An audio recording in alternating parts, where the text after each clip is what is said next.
Coming to you live at the GAMA Trade Show at the Peppermill Resort and Casino in Reno, Nevada, Twist Gaming! Now take it away, Matt. Good evening, everyone, and welcome. This is Twist Gaming. We're coming to you live here from GAMA 2019 in Reno, bringing you all the board game coverage all week long. As usual, I'm Matt, and we are joined here with David from Japanime Games. Hello. David, how you doing today? I'm doing good, man. I'm having a good time. It's fun. Awesome. How's GAMA treating you so far? GAMA's cool. This is my first GAMA, and just like with demoing at Gen Con for the first time last year, it's really fun. That's an animal. Yeah. It is, but it's fun seeing the booths being all put together in the back end. It's really cool seeing like the inner workings. Oh, absolutely. That's my favorite part. The behind-the-scenes view of it all. Yeah, it feels very cool. So I know that you've been with Japanime for a few weeks now, and 3 weeks. I'm super excited for you to just dive right in and tell me everything that you know right now. Everything, yeah. All the nitty-gritty details that I know from my bullet point list on my phone. You know. Let me get up my phone and read my notes. There you go. But no, seriously, you have brought us a game to show off today, and let's just jump right into it. So what are we showing off? This is Heart of Crown Fairy Garden. It is the sequel to Heart of Crown. And honestly, this was probably one of my favorite Japanime games before I even worked for Japanime. It is a somewhat standard deck builder at first, but what really makes it unique is about halfway through the entire game changes, which is what got my attention and got me back into actually deck builders, because I'd kind of gotten tired of deck builders. I mean, this got me back into a few years back, it seemed like everyone was making nothing but deck builders.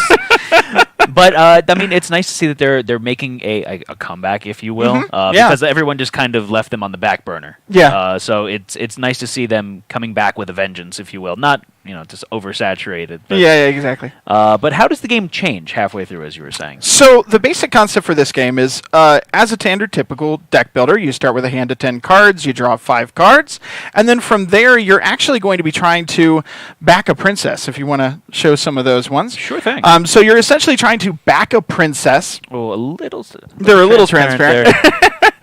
So you're trying to back one of these princesses and have her take the throne, and you're using your political influence to gather political influence and get her to be on the throne. And once you reach a certain amount of influence, then she becomes the princess. Okay. Because they're all essentially fighting for that control. It changes halfway through, because the first half of the game is that standard deck builder where you're trying to build a really cool deck of cards. Once you have enough money, you get to back one of these princesses. Okay. And it no longer becomes building a deck. It becomes acquiring influence to back her. Oh, that's interesting. Yeah, so like once you get her, you'll have kind of like your little city that you're building, and then you'll start putting down influences rather than some other deck builders where you keep those, the large city card, or in this case, the Duke who has 6 influence. In those situations, usually those kind of deck builders, they clog up your hand. Absolutely. They slow you down. It makes it harder as you're gaining points. And this one, they come out of your hand, but you have to choose between getting a new card or putting it down. Because if you put it down on the table, you can't get a new card that round. Gotcha. So you're kind of saying, do I really want to put it down? My opponent might be able to get it before me. Right. So, yeah, that's the main difference between the two. It seems like it's very much a game of two halves then. So it's like a race to the midway through, and then you have to pivot and readjust your entire strategy. Exactly. But the thing that I've found with it is that race is going to be very different depending on your play type. When my wife and I play it, we played a game right before GAMA, and I thought I was going to win. I really did, because I got that princess right away at the beginning. But what I didn't know was she was building up influence cards the whole time. So like halfway through the end of it, she put her card down and then bang, bang, bang, bang, bang, and beats me. Daisy chained it all. Yeah, exactly. So you have to I realized at that moment, I really need to start balancing when I get these people, so that when I put that princess down, I can get those other cards down quickly. I gotcha. So you were telling me a little bit in the pre-setup here how another mechanism of this that's different from other deck builders, and that's the card market. The card market itself, in that not everything's always going to be available in the same quantities. Right. So in most deck builders, you start with your we've got the giant, box of potential decks of cards that you could choose from. Right. But in this one, you will choose your 9 cards or 8 cards that will be able to be your deck, and then you shuffle those together. And then instead of having them all be available, you draw them out until you have 8 piles. Some piles might have 2 cards, some piles might only have 1. And so it makes some cards really scarce that you really want. You're like, I really want the coalition card, but you can't get it because they're 1. And then once somebody draws that card and takes it, then you continue drawing until that space is taken with a fresh card. Oh, so it restocks some of the other ones. So some of them might get pretty bloated then. Right, exactly. So sometimes you got all these cards that are just kind of bloating out, and you've got this giant pile of these, and you're like, come on, no, I need more of these. But that's interesting, though, just because it creates a supply and demand system there, essentially, for those. Yeah, but I think it also gives a little bit of a variant, because your game is going to change, because maybe you have this strategy of combining 2 different cards together, but if it's really scarce in this game, you're going to have to shift your strategy to a different play style. Whereas I find in some deck builders, I'm like, okay, I can do big money, or I can do this strategy, or this strategy. In this one, you're going to have to come up with a strategy more on the fly. You have to be more reactive to the situation. Yeah. Versus pre-planning out what you want to do. Yeah, which I think is a really interesting mechanism for a deck builder. It adds a little bit of randomness, to be fair. Absolutely. But I think it's an interesting randomness that makes the game fresh every time you play it. Well, I'm excited to try it out. So Yeah. can Absolutely. you give me a run-through of how I'm going to be playing this game? Yeah, absolutely. Okay, so first and foremost, you have your hand of cards. In your hand of cards, you're going to have your apprentice maid. Your apprentice maid is, like in Clank, you have like the stumble cards. So it's the same idea. It's a card that clogs up your deck. Once you've had a chance to back your princess, you can put them down to be able to trash them from your hand, but they're worth -2. So if you want to unclog your deck, you're going to pay for it. Oh, that's interesting. So you can sacrifice a little bit of the victory points at the end there to maybe speed things up a little bit. Interesting. Yeah, so that's a way to do that. And you're also going to have farming villages. Your farming villages, those are going to be your money at the beginning of the game. So they're 1 coin. Again, they're -2 influence. I'll get to that in a minute. So with the coins, obviously, just like any deck builder, so we draw 5. Okay. Right? So we draw 5 cards, and in my case, I've got 3 farming villages and 2 apprentice maids. My apprentice maids are just going to go into my discard pile, all right? And then I've got my farming villages here, and gives me 3 gold. So I can take my 3 gold, and I could choose to get myself a city card, which is in worth 2 gold. Makes things a little bit easier for myself. Or you could plan ahead for the future and get some cards with influence. Yeah, exactly. Or I could get an influence card and start having that in my deck. But since I only have 10 cards in my hand right now, it's going to clog up pretty quickly and might hurt me. I typically like going and getting some money early on to make it easier to purchase things. Or I might be able to purchase, one of the cards that are out here, Messengers, the little Hearth Spirit, which allows me to discard a card to be able to get an extra coin. So I can discard these ones. So the Hearth Spirit's really nice to have early on in the game. The other thing that I have to keep in mind as well is that eventually I am going to be backing a princess. And when I do, that princess is going to come down when I purchase her. The 3 most valuable cards in my hand, those are going to be put out. If it happens to be these, those are -2 each. Oh. So these ones aren't worth any negative. So having those in my hands early on allows me to have a little bit more value in my hand. But the other thing that's cool about it too is, let's say I have these ones, right? Right. So the large city with the cards that you have, if you have an action card in your hand, if I say had the merchant, which is an action card, and I don't want to use it this round. Right. I can take and save it at one of those locations for a future round, as long as its value is less than the location I put it. So it's worth it to have expensive locations. Yeah, exactly. Some stuff. Exactly, because it allows you to kind of save some cards, or your strategy be get these out quickly and not worry about that. Right. So again, there's a lot of variation in your gameplay. So first things first, just basics of play. Oh yeah, I had 3. So I'm going to choose, I've got my 3 farming villages. I'm going to get a Hearth Spirit because I think it's helpful to be able to actually make use out of these apprentice maids, which keep knocking over all my drinks. So standard deck builder, any cards I don't use go into my discard pile, and I draw back up to 5 cards. Right. So you were saying that that's going to get refreshed now? Yes, exactly. Okay. So now I'm going to draw cards until the card gets, oh, no, that's going to go right there. That's going to go there. So you see these are starting to fill up. Right. So now you've got a little bit more variation in what you have available to you. So it seems like it's going to just continue to be scarce in one pile. Exactly. So let's see. Man, they're all out. There we go. There we go. All right. So now we've got a new one. So the Hearth Spirit isn't even available to us right now. Look at that. Yeah. So it makes it a little bit. It messes with you a little bit. Because I was like, I want to buy that. That sounds great. You're like, that sounds great, but now I can't. Oh man. So now I got to see what's even available now. Right. Exactly. Okay, so I am going to go ahead, and I do have one of these apprentice maids as well, so that's just going to go on my discard pile. And then I have 4 farming villages.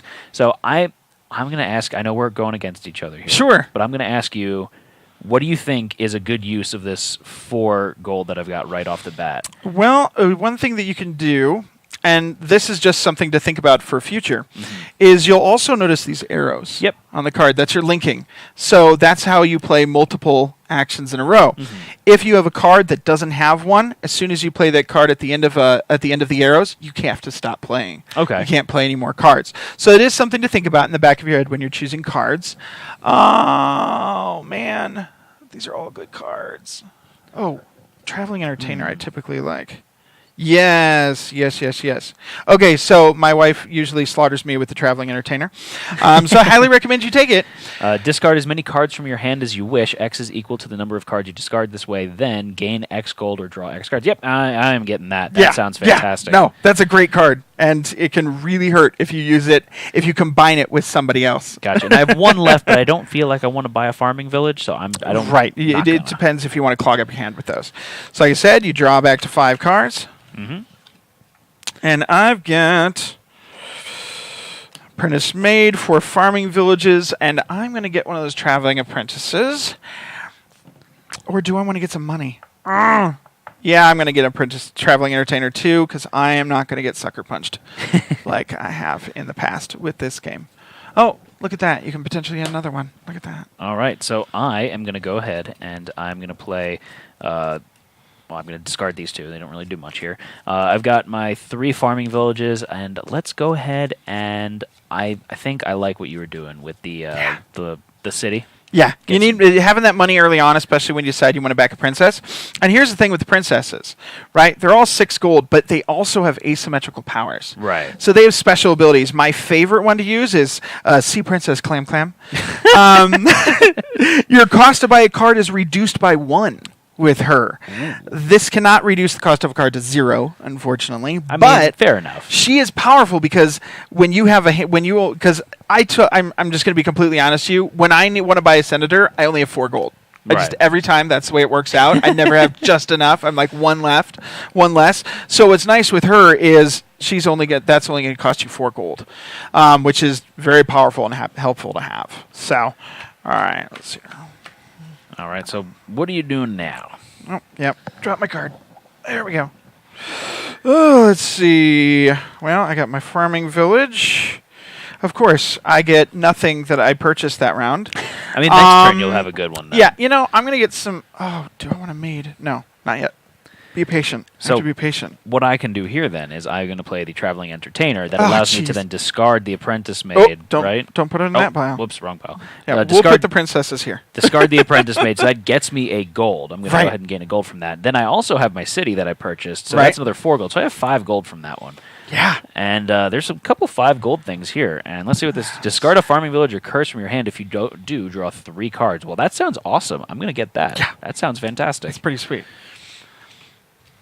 All right. Oh, new Hearth Spirits out, which is nice. And you can buy multiple cards if you have the money in order to do so, by the way. So some games you can't. Some games you can. So me personally, I kind of like more restrictions in a game, but this one here, I think it's kind of necessary because it does kind of feel like a race. Gotcha. So being able to get those cards, and I think it's about a 45-minute game, and I think it's about a perfect amount of play time. So having those rounds go quickly is nice.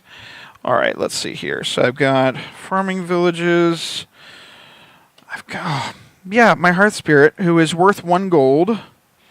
Oh, by the way, you did have I believe, 6 gold last round because she's worth 1 gold plus the gold you discarded. Oh, she is? Yeah. Oh, no, I didn't have Heart Spirit. Oh, I you had didn't have the Heart Traveling Spirit. That's Entertainer. right. You had Traveling Entertainer.